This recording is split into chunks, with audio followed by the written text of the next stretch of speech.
Piala Dunia 2026 akan menjadi edisi paling besar sepanjang sejarah turnamen tersebut. FIFA resmi memperluas jumlah peserta dari 32 menjadi 48 tim, membuka jalan bagi lebih banyak negara untuk tampil di panggung sepak bola terbesar dunia. Turnamen yang akan digelar di Amerika Serikat, Kanada, dan Meksiko itu tidak hanya menghadirkan lebih banyak pertandingan, tetapi juga memunculkan perdebatan baru. Di satu sisi format baru dianggap membuat sepak bola semakin global. Namun di sisi lain justru ada kekhawatiran kualitas kompetisi justru menurun. Perubahan besar ini juga membawa dampak finansial dan teknis yang tidak kecil. Dari potensi pendapatan miliaran dolar hingga ancaman kelelahan pemain, Piala Dunia 2026 diprediksi akan menjadi salah satu turnamen paling kompleks dalam sejarah FIFA. Inilah cara kerja format baru Piala Dunia 2026. Piala Dunia 2026 akan diikuti oleh 48 negara yang dibagi ke dalam 12 grup. Masing-masing grup berisi 4 tim, berbeda dengan format lama yang hanya memiliki 8 grup dan total 32 peserta. 2 tim terbaik dari setiap grup otomatis lolos ke fase gugur. Selain itu 8 tim peringkat ketiga terbaik juga akan ikut melaju ke babak 32 besar. Setelah itu turnamen berjalan dengan sistem gugur biasa hingga final.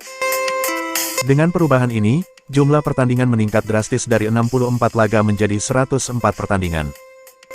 FIFA berharap format tersebut mampu memberi kesempatan lebih luas kepada negara-negara yang selama ini kesulitan lolos ke Piala Dunia. Mantan manajer Arsenal Arsene Wenger yang kini menjabat sebagai kepala pengembangan sepak bola global FIFA, menilai perluasan peserta merupakan langkah alami dalam perkembangan sepak bola dunia.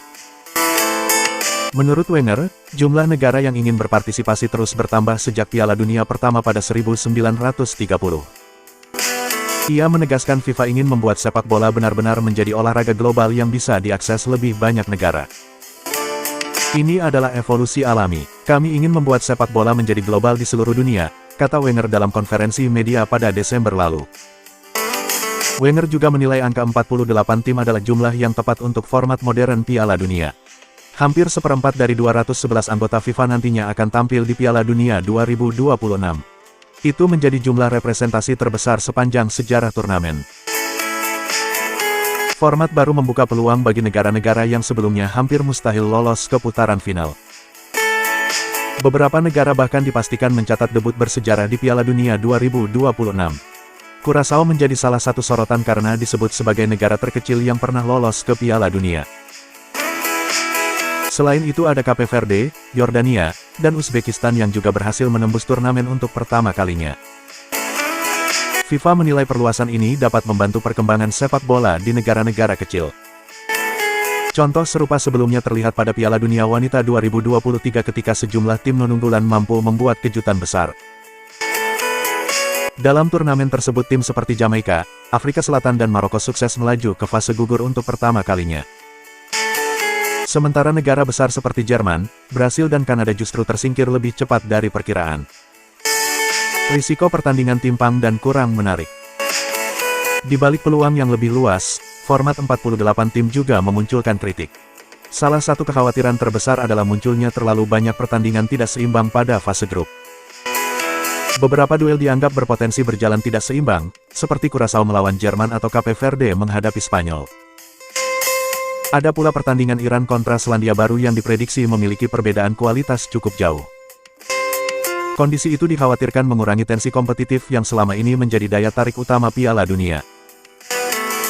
Fase grup berisiko dipenuhi pertandingan dengan hasil yang mudah ditebak dan kurang menarik bagi penonton netral. Selain itu, sistem baru juga memungkinkan sebuah tim lolos ke fase gugur tanpa memenangi satu pertandingan pun.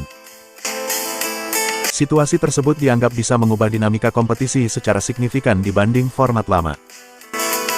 Jadwal padat bisa jadi ancaman untuk pemain. Jumlah pertandingan yang lebih banyak otomatis meningkatkan beban pemain.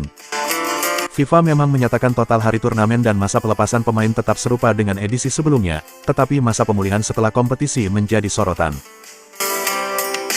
Liga-liga top Eropa diperkirakan hanya memberi jeda sekitar 1 bulan setelah final Piala Dunia sebelum musim 2026-2027 dimulai. Artinya, para pemain memiliki waktu istirahat yang sangat terbatas.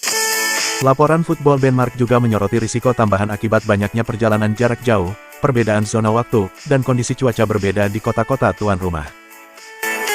Faktor-faktor tersebut dinilai dapat meningkatkan kelelahan pemain selama turnamen berlangsung. Para finalis nantinya bahkan berpotensi memainkan hingga 8 pertandingan dalam periode sekitar 38 hari. Dengan kalender sepak bola yang semakin padat setiap tahun, kondisi fisik pemain diperkirakan akan menjadi salah satu isu utama sepanjang Piala Dunia 2026.